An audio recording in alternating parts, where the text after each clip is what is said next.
financial terms sometimes made HR queasy, right?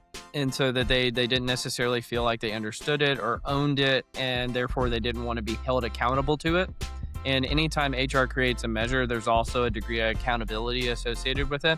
And so there was kind of that hesitance associated with it. Can you explain to your CEO how your business makes money and not feel embarrassed? Right. Yeah. If you're skittish about it, if you feel like you're not confident in it, you don't know the business well enough. Upstream of all of the skills is the right mindset. Yeah. You've got to have the right mindset of that. First of all, you are a part of the business, you serve the business, you're not excluded from the business. And then it's about understanding how is the inflection point of using your human capital to drive business results. HR leaders sit in board meetings every quarter trying to explain people data to a room that doesn't speak HR. Voluntary turnover, regrettable turnover, cost per hire, the lingo doesn't land, and the data gets ignored. On this episode of Pulse by HR Bench, I'm joined by Cole Napper, the world's first Chief People Intelligence Officer. We walk through his People Intelligence Manifesto, why the HR operating model is collapsing, the question every HR leader should be able to answer without flinching, and what to do when your data is reliably wrong. This episode helps you navigate if you've ever felt like you're losing the language battle with your board. Let's get into this episode.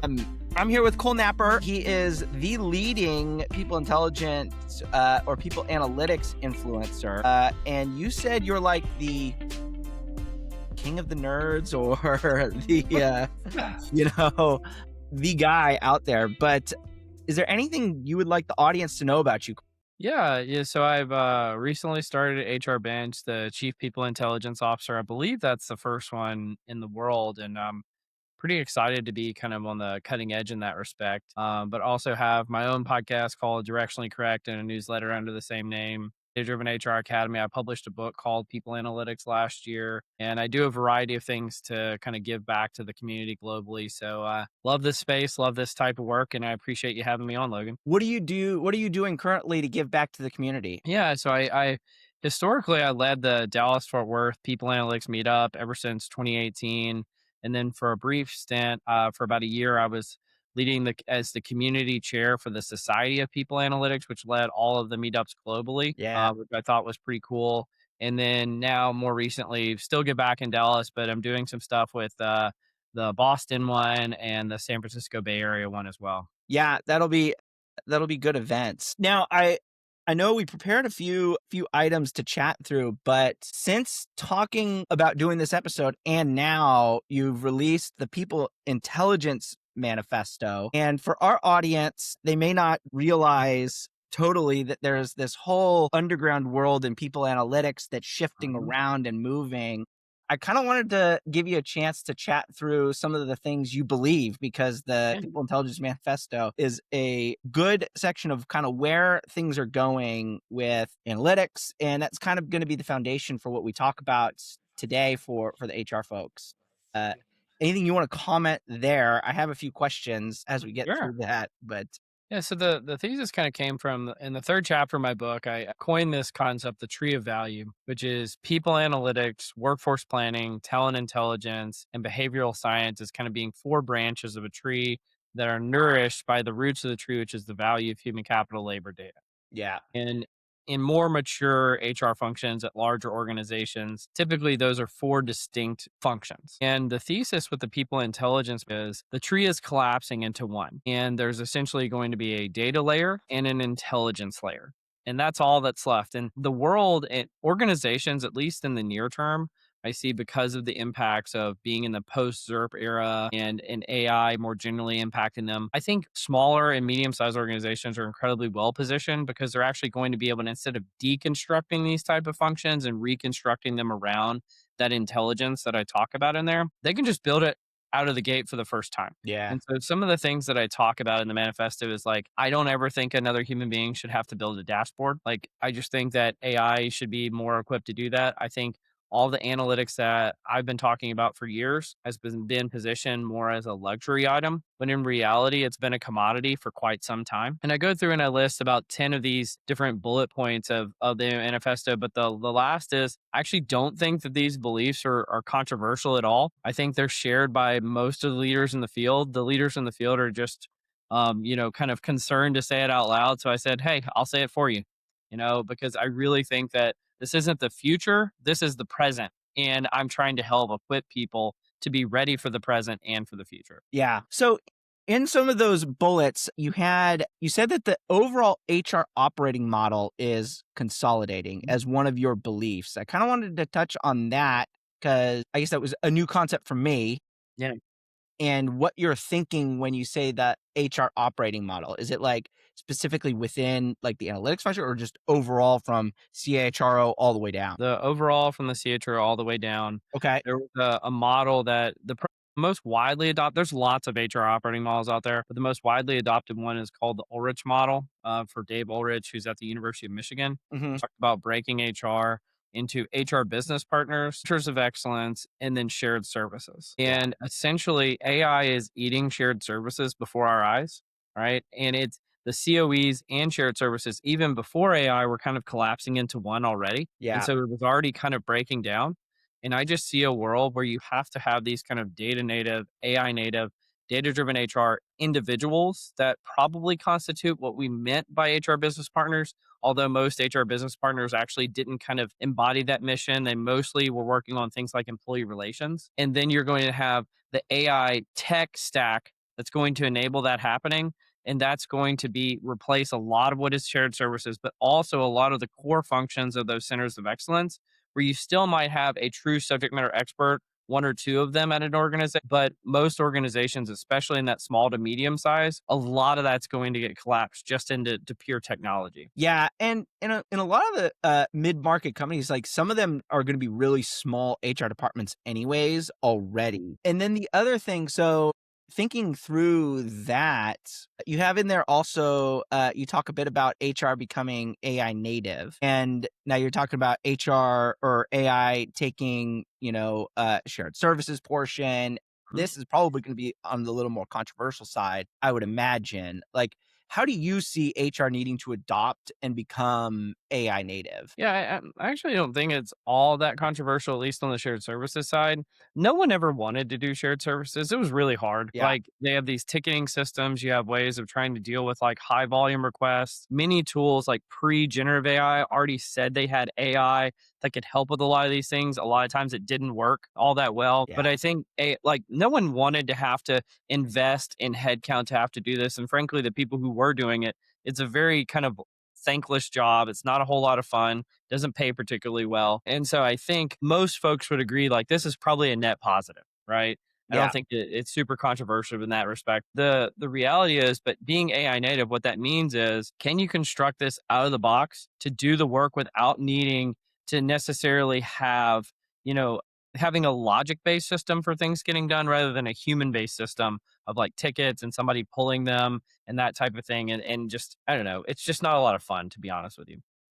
yeah. But that's actually really hard for most organizations Mhm. because you have to think through, and even pre AI, like you think of employee onboarding, for instance, Yeah. how fragmented and good at some places, not good at most places it is. Like you have to think through that entire process to make something happen. I mean, a lot of it, there's good debate around like whether that's going to even be possible because you have to do all that work first. Correct. And I think that there are very kind of key touch points in the entirety of the employee life cycle. And frankly, you need good data at all of those points too to do this effectively.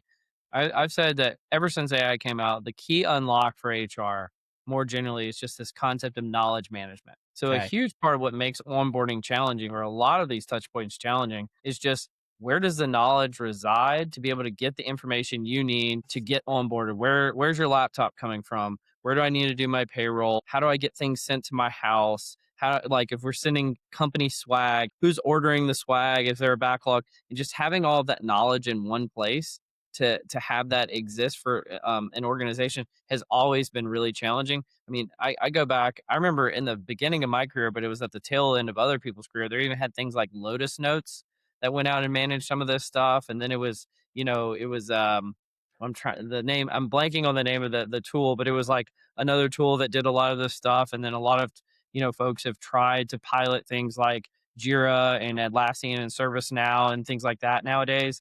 But I think, frankly, the space of knowledge management is where AI is going to be a key unlock for organizations. Yeah, I had experience with Lotus at the start of my career, and I knew somebody that worked at IBM, and they were like, "We don't even use Lotus" at that time, and I was like, "Oh wow, okay." So yeah, that's funny. Okay, so some of the main stuff we wanted to get into, I actually wanted to talk to you about our mutual contact, Ryan May, who we had on the show, said, She's "Oh, we should chat fantastic. with Cole about some of the data fallacies that you run through," which is actually what we wanted to chat with today. But in talking through that, like we came with couple different items, and I wanted to start with not defining metrics or anything like that, but like why HR practitioners, when they go to their board, struggle talking about metrics with the board because everybody thinks of stuff differently. And just one example of that is turnover.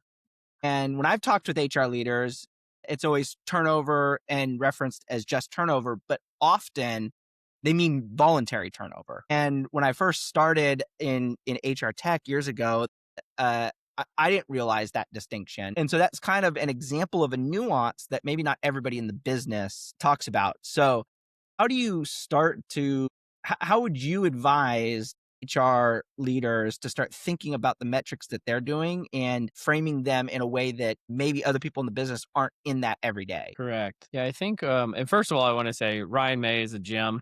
I'm so glad you had her on. And Yeah. I'm glad you guys got to know each other a little bit. But the thing I think about is what I call HR speak. So Yeah. it's these kind of words and terms that have grown up in the HR function. And if you're in kind of the cool kids club of HR, everybody kind of uses the same lingo. But when you're talking to business leaders, not only is it confusing, but sometimes off putting because you're not using the language in the way that they talk about how the business operates. Yeah. And so the example you used of turnover is a good one because there's probably, even within like the business context, so not just with HR words and terms, there's probably 100 different ways of defining turnover, right? And so being very clear upfront about there's also a valence issue to it, which what I mean by that is like, are you talking about this as a good thing or a bad thing, right? And what I mean by that is a lot of times business leaders, when they're talking about turnover right now, they're talking about it as a positive because they're seeing it as a cost reduction measure. Whereas HR is usually talking about it as a negative because they're trying to retain. It's not just voluntary turnover. Sometimes it's even called regrettable turnover, Yeah. which is these are folks that we wanted to make sure they stayed and they left anyway. And regrettable turnover is the worst kind of turnover. It truly is bad for any organization. However, again, if you're not defining your words and terms at the executive level, you really can be talking past one another. Yeah. So what's the trend? Are you seeing the trend of turnover being positive more and more right now? I don't necessarily know if it's positive. It's insofar as like business leaders are talking about how is this impacting business operations and the cost of doing business, right? And so turnover can obviously have a negative impact on business operations, but it also can have sometimes a positive impact on the cost of doing business, right? And so again, it's about understanding the context of the situation. Yeah. And when I've coached HR leaders on this in the past, and frankly had to do it myself at some of the mid-sized organizations I worked at, like Motive and Booster Fuels, when we were talking at the board level and the C-suite level, it was always about understanding the context before trying to bring the data. I think a lot of HR leaders go wrong when they try to push the data out, like say, "Hey, we're data driven too. Here's a bunch of data that you didn't ask for," and they just push it out, and then they don't understand the context of why this might be influencing a different outcome than what they think, and Mm. then they kind of run afoul of either different executives or the board because either they're saying something that runs counter to another fact that's being presented by operations or by finance and they haven't aligned on that appropriately, or they just don't understand the context of what's going on in the business at the time. So then how do you start with that before just taking a bunch of data out of your HRIS? So you have like your HRIS reps are probably telling you, "Oh, we've got these really great dashboards. You should start pulling these numbers and putting them in decks and showing them." And like every software tool does that. Like I'm in marketing, the Yeah. marketing vendors are constantly wanting you to do that, but they don't know whether or not it's actually hitting revenue. So like, how do you advise teams to start with understanding what to start pushing first? So, one thing I would say is getting into the cadence of doing business. Most organizations have some Right. version of MBRs or QBRs that are going on, or monthly check ins, or there could be things like OKRs. I know we're just throwing a bunch of acronyms out there if the people aren't familiar with those. Getting into those monthly business updates or the quarterly ones, or getting key HR metrics that are agreed upon at the executive level into how the organization is evaluating its performance are Hmm. really key aspects of it, because usually what's being done, like let's say for the sake of argument, you have a monthly business review, is you're not just reporting out data from marketing, from finance, from HR just for the sake of doing it. It's usually tied to key business initiatives that are Yeah. going on at the time. And so you want to be able to tie your metrics, not just at the organizational level or just for the sake of sharing it, but to that key business initiative to say, is this enabling it? Is it hindering it? Is it making it more efficient, or whatever is kind of the key thing that's going on at that moment? Yeah. That's often, I've talked with, so our PE audience is definitely going to know the QBRs because they all have to go through them. And that's always a stressor for everybody in preparing them. But I've talked to a few leaders, and it's come up quite a lot where it's learn the business, and everybody has different tactics of an advice of like go and it's learn how the business makes money is really the advice that people give. Like Ryan Mays was go talk, go ask every Mhm. department there are three priorities, which is spectacular advice because that's super tactical to kind of understand what it is that they're interested in and how you can then start framing it in the context of your HR department, if you will. Yeah, my riff on this, and again, everybody's got their own, and I think Yeah. most of them are pretty valid, is can you explain to your CEO how your business makes money and not feel embarrassed? Right. Yeah.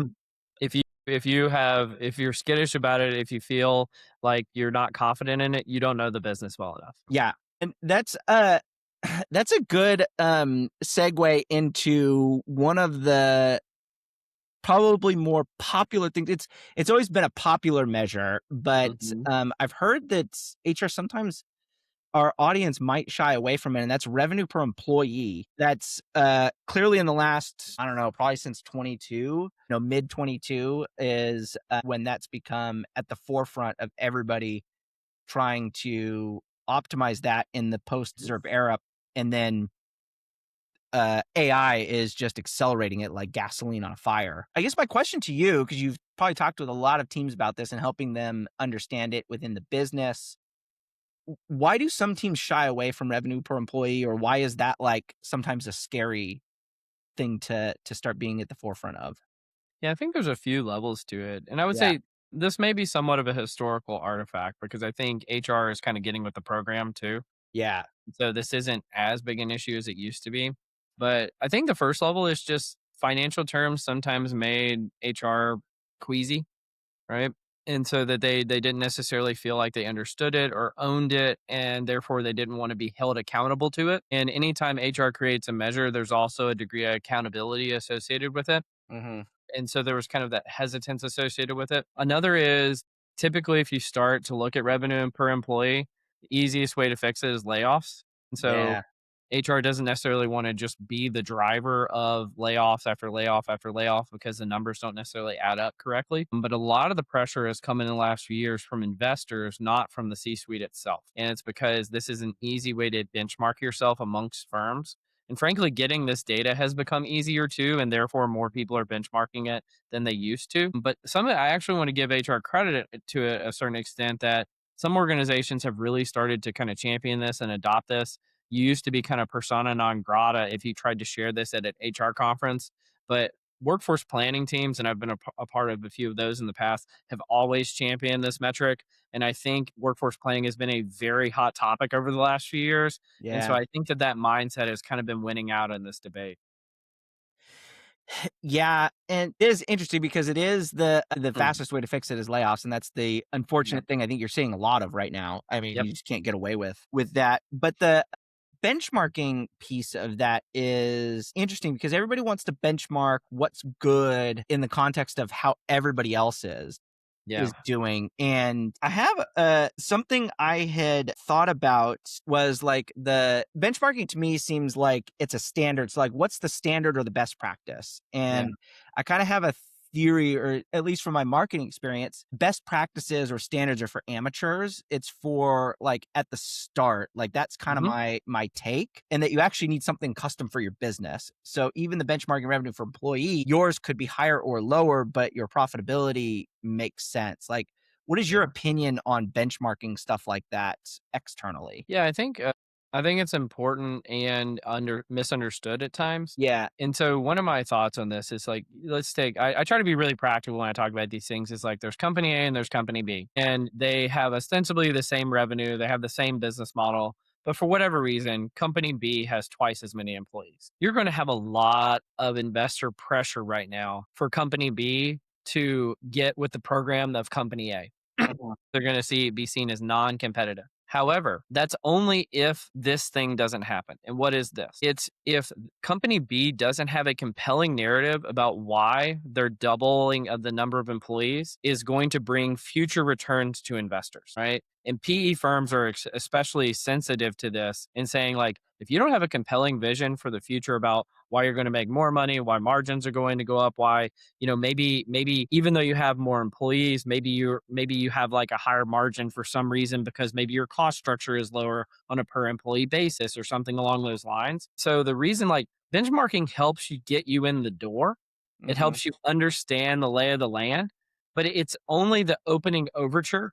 Really, the devil is in the details about getting into is like, we've actually made a strategic decision why our business model is different at company B. But if you're just different for the sake of being different and you're just costing more for the sake of costing more, that's not going to fly anymore. Yeah. So something interesting on that is, so when I chatted with Nicole Logue on the podcast, she had Hmm. mentioned when we were talking about learning the business and learning how the business makes money and understanding this workforce planning piece and where the product roadmap is going and where the company is going, you could say something to the effect of the reason we're double the headcount is because we have this particular innovation coming. So Hmm. like we're tweaking our own AI model, for Yeah. instance. So we need these cutting edge developers who are Yeah. on this particular model. And so our headcount is going to be higher because of what the roadmap is going. And that's like a level of understanding the business, I would assume, is helps make that conversation significantly better. That's exactly the narrative that I was talking about is like, do you have a narrative? Do you have a vision for the future that you can paint to investors to show why you're going to grow? And the other thing is revenue per employee in any benchmark is a point in time measure. The reality is, where do you stand in the trend? And so perhaps you and another organization are roughly at the same point now, but are you growing on a faster trajectory or a lower trajectory than they are? Is your employee headcount growing faster or smaller? And are all these different variables, like if you project them out into the future to the person that you just mentioned a second ago, I suspect their revenue looks like it's about to hockey stick because they've Yeah. made those investments as an organization. And that's what investors want to see, is they want to see a return to the cost structure investments that they're making. Yeah. I guess the question then becomes, how do you paint that picture when people want to see strategic shifts mid quarter, like Hmm. shorter than 90-day cycles? So something else that's interesting is that there was just a Dream Data, which is a marketing analytics company, just put out a study of the sales cycle length. So they did from time from first marketing impression to close one revenue. And Hmm. to me, that seems like a big deal, even for if you're thinking HR strategic term shifts and just business shifts. It's like 280 days, nearly a year. And Yeah. so my thought was like, you can't possibly make a strategic shift 2 1/4 because the data says like you couldn't know for almost a year if that's going to hit revenue. Now, if you're a consumer company, that's a little different. But if you're a B2B company, so how do you like think about those types of things in that narrative of strategic shifts Yeah. and how long that trajectory is going to be. Well, and I think that's where organizations are always sort of in tension with sometimes their leadership, but sometimes their investors. Yeah. There's a difference between an edict and a plan. An edict is you need to fix things this quarter. A Yeah. plan is how are we going to reduce our 280-day sales cycle time to 90 days to get it to where we can move on a quarter to quarter basis and really make these changes, right? Yeah. And that's the difference. And sometimes edicts are unrealistic and even plans can be unrealistic, but at least you can kind of vet and falsify a plan. Whereas an edict is just like, if you don't do this, we're, shutting the whole thing down or something like that. And and frankly, it may be completely unrealistic. And this is why data is in benchmarking sometimes is the great equalizer to say, like, look, if we don't have a plan for changing 280 to a lower number, can't hit these targets. And if we can't hit these targets, we're never going to live up to this edict. Yeah. Yeah. Yeah. Sometimes that length, there are some things you just can't shift and change. Yeah. Okay. So the last item I wanted to talk through is when your data is wrong or dirty or messy. And something that's interesting that I don't know if I agree with right now, and that's you can't layer on AI onto dirty data. And I actually think you can. And the reason being is because you can have AI clean it for you. Yeah. And so actually it's a perfect use case for dirty data because you can say, hey, we know that here's all the test information. Here's, things you should look out for, clean this up for me and put it out. But the question that I had come up with, your data has been consistently wrong for years. And is that okay? Well, yes and no. And I agree with your point you made about using AI as like, there's different use cases for AI too. Yes. Right. And AI can be used as kind of a processing unit for making your data better, but it's also kind of that layer that some people just slap on top of their poor data and then they get poor results. And AI is not going to fix that. No. But the reality is, to your point about like, if you have bad data, if it's reliably wrong, is that okay? And I would say reliability and validity are kind of these two concepts that always come into play when you're using data. If you're reliably wrong and we can track against that, so like let's use an example of turnover. If I know that my turnover is always kind of 2% inflated, but and it's reliably 2% inflated, and I track it over time, being reliably wrong is fine because I can at least say, I can mentally do the mental math to say, okay, subtract by 2% every time, and I know what it is reliably in the future. But if you're just reliably, I think we even talked in prep for this, where you're reliably, trying to understand animals and you say, well, I'm actually trying to measure jaguars and another one's measuring elephants. That's a level of irreliability that we cannot deal with. Is Yeah. like, are we measuring animals or are we measuring jaguars? And if we're measuring jaguars, that's an unacceptable level. That doesn't have the validity associated with it. And frankly, we kind of joked about this. This is the genesis of the name of my podcast, Directionally Correct. Yeah. Directionally correct is kind of this recognition that we know we're never going to have perfect data. So perhaps just being directional in nature and being as close to accurate as you can get it might be the best we will ever be. Yeah. So on the 2%, like if you know you're 2% wrong all the time, Mm-hmm. why would you sit and leave that as 2% wrong rather than fix it? Like, why would something like that be unfixable? Yeah, I mean, sometimes there's systemic limitations in how you do the data. So an example might be backdating of quit dates, right? So quit Okay. dates get logged in a system, but for whatever reason, they only get logged like the month after the quarter closes, Mm, right? And so then you go back and you have what I call then as of then and then as of now problems. And a then as of then was at the end of the quarter, this is what we reported to the board. And it was wrong. It was reliably wrong, but it was wrong because we don't have all those back dates. And then if you report on that in the future, that's then as of now, right? And so you go back and you put those back dates into your data, you correct the data to what it should be in actuality. But at the time you reported it, it was wrong, but it was reliably wrong. okay. I'm trying to see if I can digest that. But These that's are the things that all you have good. to deal with when you're a data person. I'm sorry, I haven't found simpler ways of explaining it. Yeah, and sometimes complexity is okay. Like often, I had a leader at one time that would always tell me, Logan, your stuff's just too complex," and I'm like, "But the simplicity loses everything in nuance." Like, Yeah. And so When sometimes, you see the same thing in hiring is like no call, no shows in hiring. yeah, So people are expected to show up. A human being is reflected in our headcount numbers because they're being put into the payroll system. Everything, every box is checked, but a certain percentage of people just never show up, yeah, right? And so your headcount numbers are always wrong, but they're reliably wrong because you know that a certain number of people just are going to no call, no show and never be there. yeah. Okay. Gotcha. Okay. Is there any advice you would give to people in communicating that when they're hit with questions in a board meeting? Because often our leaders will be in QBRs or board meetings and having to chat through this. Yeah, I think it's just being very aware because there are times when extreme levels of precision are needed, Yeah. but most times they're not, right? And so Why is it's that? about it's about understanding, like again, this going back to that kind of term directionally correct of is it getting better? Is it staying the same? Or is it getting worse? Yeah. Right? The like one knowing the answer to is does it fit into one of those three categories is mostly the precision you need in HR, right? There are times where you truly do need to round to the second and the third decimal point, but that's pretty rare. Yeah, that makes sense. And well, good. I don't think I have any other questions Yeah. on Well, that. I'm curious from your perspective, Logan. How do you see precision playing a role from your experience, kind of on the marketing side?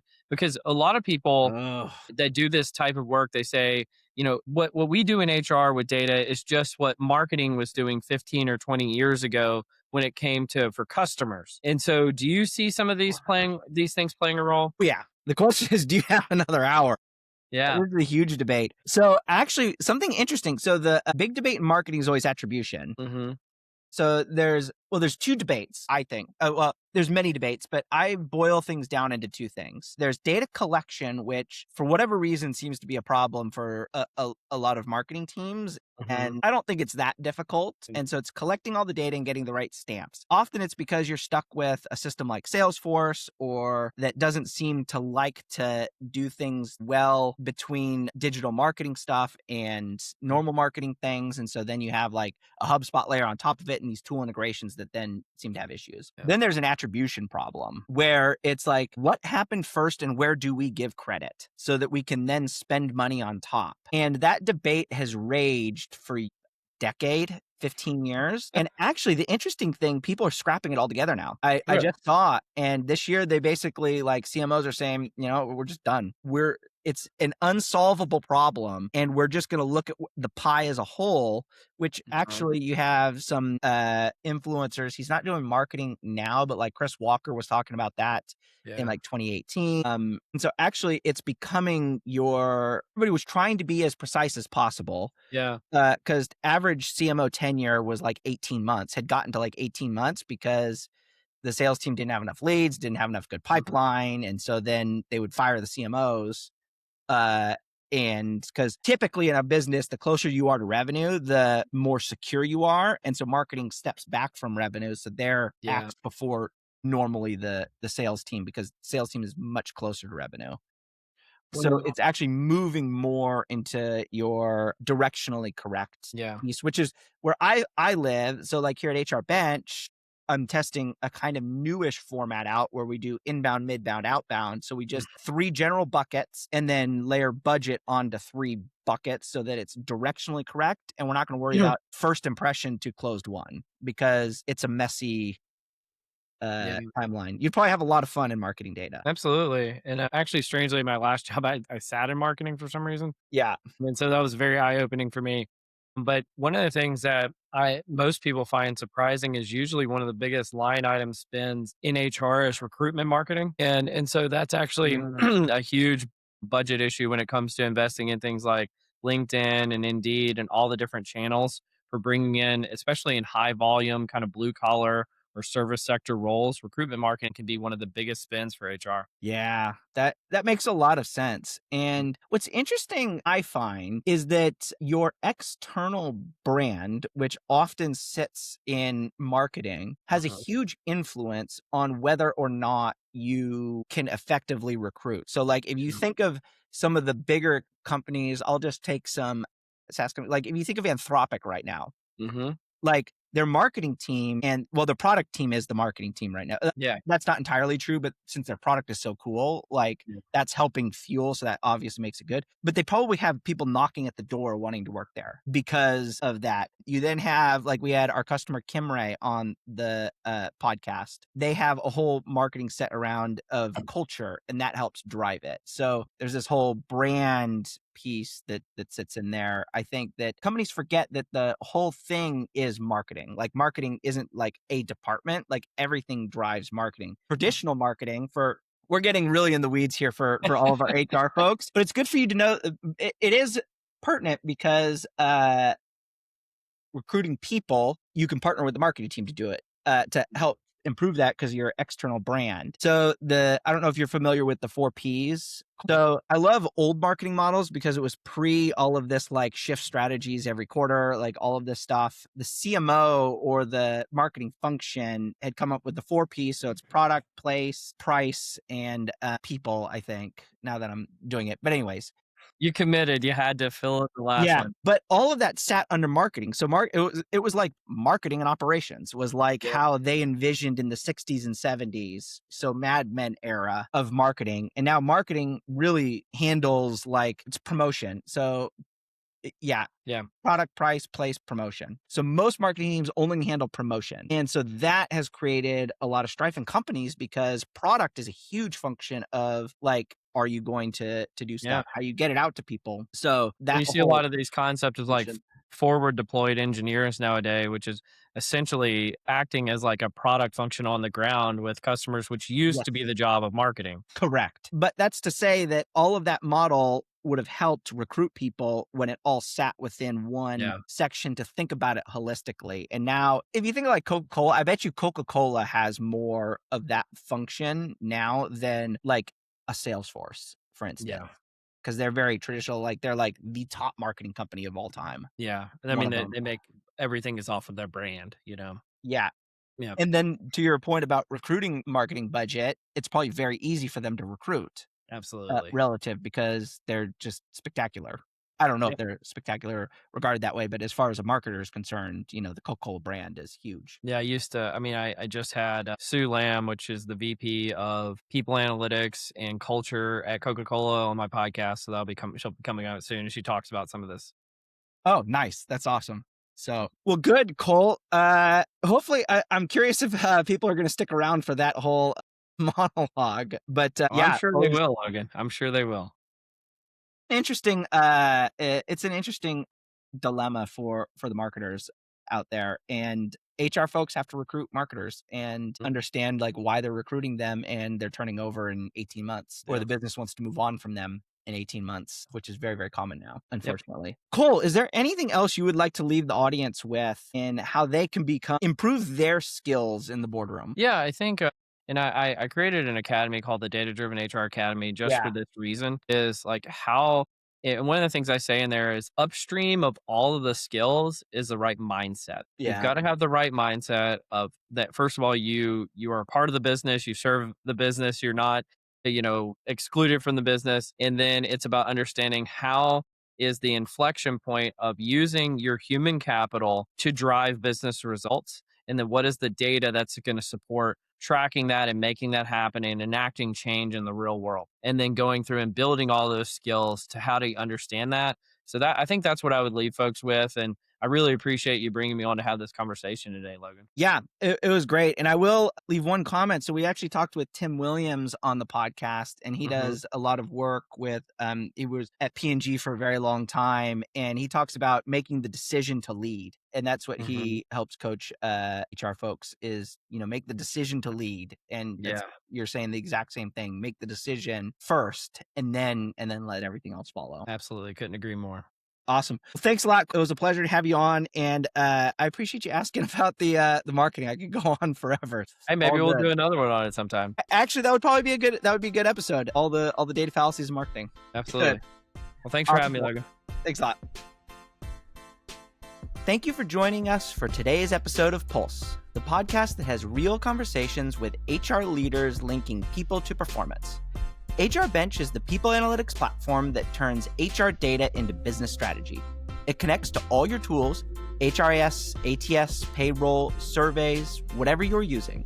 In just a few clicks, you get over 45 metrics instantly visualized in boardroom-ready dashboards, benchmarked by industry and company size. Book a demo at hrbench.com and we'll build you a custom benchmark report using your data.